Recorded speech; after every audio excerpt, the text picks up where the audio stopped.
বাংলাদেশের শহরে বা গ্রামের যে কোনো বাজারে প্রবেশ করলেই দেখা মিলবে নানা রকম শাকসবজি, মাছ, তরি-তরকারি।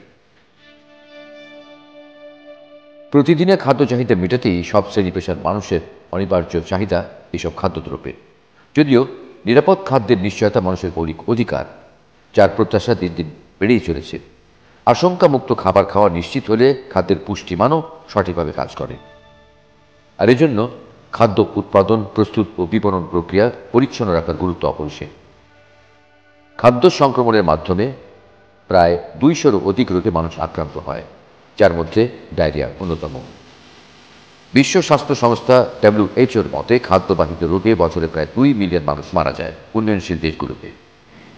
এর মধ্যে বাংলাদেশে বছরে 30 মিলিয়ন মানুষ খাদ্যবাহিত রোগে আক্রান্ত হয়, যার বেশিরভাগই শিকার হয় শিশু, কিশোর ও বয়স্ক লোক।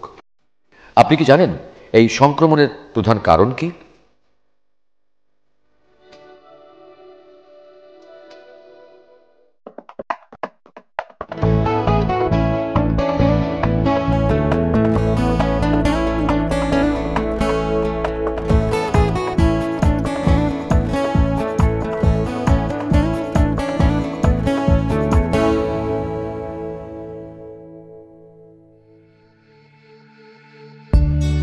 আমাদের আজকের বিষয় নিরাপদ খাদ্য।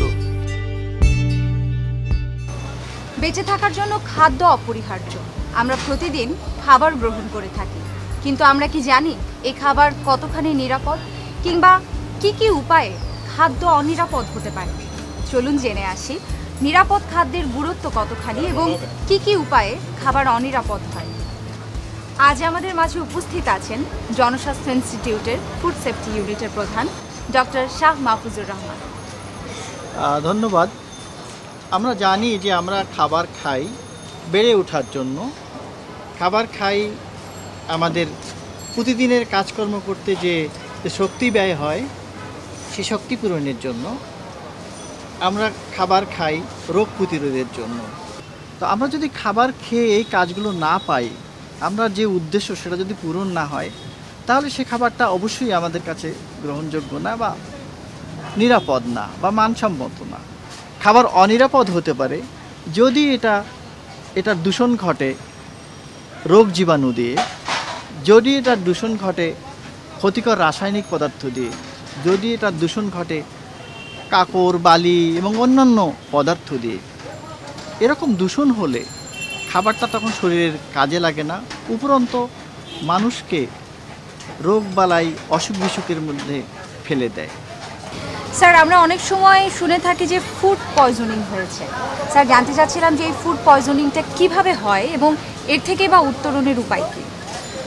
হ্যাঁ, ফুড পয়জনিং বলতে আমরা বুঝি যে খুব সাধারণ সাদামাটা কথায়, যেটা যখন রোগ জীবাণু কিংবা রাসায়নিক পদার্থ কিংবা অন্য কিছু দিয়ে যখন খাদ্য দূষণের ফলে কোনো মানুষের তাৎক্ষণিক একটা অসুস্থতা দেখা দেয়। এখানে বমি বমি ভাব হতে পারে, কিংবা বমি করতে পারে, কিংবা পাতলা পায়খানা হতে পারে, ডায়রিয়া যেটা বলা হয়, কিংবা জ্বর হতে পারে। তো এই যে কারণগুলোর মধ্যে আমরা যেটা গুরুত্বপূর্ণ সেটা হচ্ছে এই যে দূষণটা, এটা ব্যাকটেরিয়া দিয়ে হতে পারে, ভাইরাস দিয়ে হতে পারে, কিংবা কোনো পরজীবী দিয়ে হতে পারে।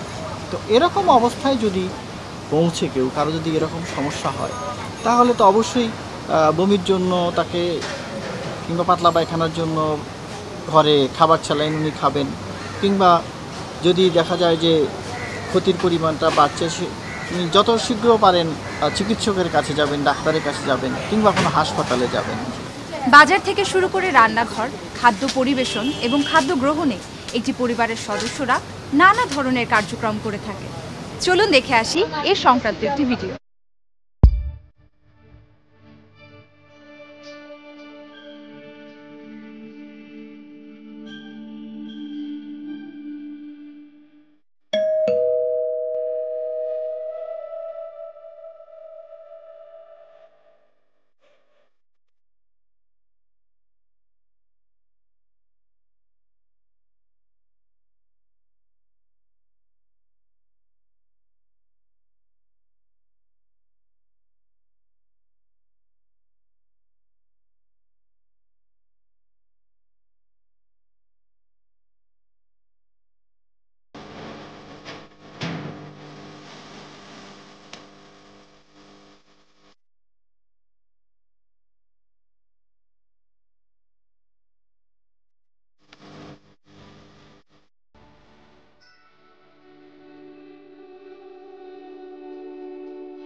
স্যার, একটু আগে যে ভিডিওটি আমরা দেখলাম, আপনার কি মনে হয়েছে যে এখানে কোনো ভুল ছিল? যদি ভুল হয়ে থাকে স্যার, আমাদেরকে একটু বুঝিয়ে বলবেন ভুলগুলি কি কি? হ্যাঁ, অবশ্যই এখানে কিছু ভুল হয়েছে। যেমন যখন উনি বাজারটা নিলেন, একই ব্যাগে মাছ, মাংস এবং সবজি নিয়েছেন, এটা একটা ভুল। এক্ষেত্রে তার প্রয়োজন ছিল মাছ, মাংস এবং শাকসবজি আলাদা আলাদা ব্যাগে নেওয়া।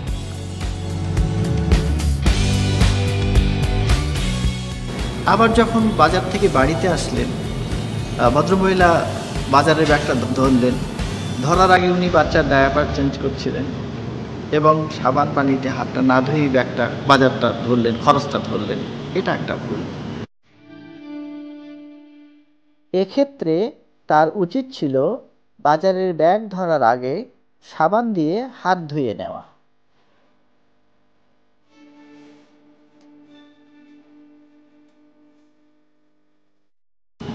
আর একটা ভুল, উনি যখন মাছটা কাটলেন, মাংসটা কাটলেন, বটিটা না ধুয়েই উনি আবার শাকসবজি কাটা শুরু করলেন, এটা আর একটা ভুল। মাছ, মাংস, শাকসবজি কাটার আগে প্রতিবার বটি ভালোভাবে ধুয়ে নিতে হবে। তার চতুর্থ ভুল ছিল ফ্রিজে রান্না করা খাবার ও কাঁচা শাকসবজি একই সাথে রাখা হয়েছে। এখানে কাঁচা শাকসবজি থেকে সহজেই রোগ জীবাণু রান্না করা খাবারে সংক্রমিত হতে পারে। তাই ফ্রিজে কাঁচা শাকসবজি ও রান্না করা খাবার আলাদাভাবে রাখতে হবে। প্রয়োজনে খাবার রাখা উপযোগী পলি ব্যাগ কিংবা প্লাস্টিকের পাত্র ব্যবহার করা যেতে পারে। পঞ্চম ভুলটা, খাবারটা টেবিলে রাখা হয়েছে দুপুর 12টার সময় এবং 3টার সময় সেটা খাওয়ার জন্য পরিবেশন করা হলো। খাবার স্বাভাবিক তাপমাত্রায় 2 ঘন্টার বেশি কখনই রাখা যাবে না এবং যদি কখনো রাখতে হয় তাহলে খাবারটাকে আবার গরম করে খেতে হবে। স্যার, সুস্থভাবে বাঁচার জন্য এবং নিরাপদ খাদ্য নিশ্চিতকরণে আমাদের কি কি করণীয়? খাদ্যকে নিরাপদ করা একার পক্ষে কারো সম্ভব না। এটা একটা সম্মিলিত প্রচেষ্টার ফসল। যার যে জায়গায় সেখানে থেকে দায়িত্বশীল ভূমিকা পালন করতে হবে। সর্বোপরি যে কথাটা বলা প্রয়োজন, আমরা যখন খাবার খাই বা তৈরি করি বা পরিবেশন করি, আমাকে অবশ্যই আমার ব্যক্তিগতভাবে পরিষ্কার পরিচ্ছন্ন হতে হবে। হাতটা আমার সাবান পানি দিয়ে ভালো ধুতে হবে, পরিষ্কার করতে হবে। আমি যখন খাবারটা বহন করব কিংবা নিয়ে যাব কিংবা বাসায় রাখবো, বাড়িতে রাখবো, তখন যেন কাঁচা খাবার এবং রান্না করা খাবার একসঙ্গে না থাকে। এছাড়া আমি যখন যে উপকরণগুলো আমি খাবারের জন্য কিনি, তেল, সবজি, লবণ, চাল, সেগুলো যেন মানসম্মত হয়, সেগুলো যেন নিরাপদ হয়, এই বিষয়টা নিশ্চিত করতে হবে। আর আমি যে পানি ব্যবহার করি সে পানিটাকে অবশ্যই নিরাপদ হতে হবে, রোগ জীবাণু মুক্ত হতে হবে, ক্ষতিকর রাসায়নিক মুক্ত হতে হবে, যাতে করে এই পানির জন্য অন্য খাবারটাও দূষিত না হয়। জীবন ও স্বাস্থ্য সুরক্ষায় আপনার খাবার নিরাপদ রাখুন। সুজলা সুফলা শস্য শ্যামলা সোনার বাংলা।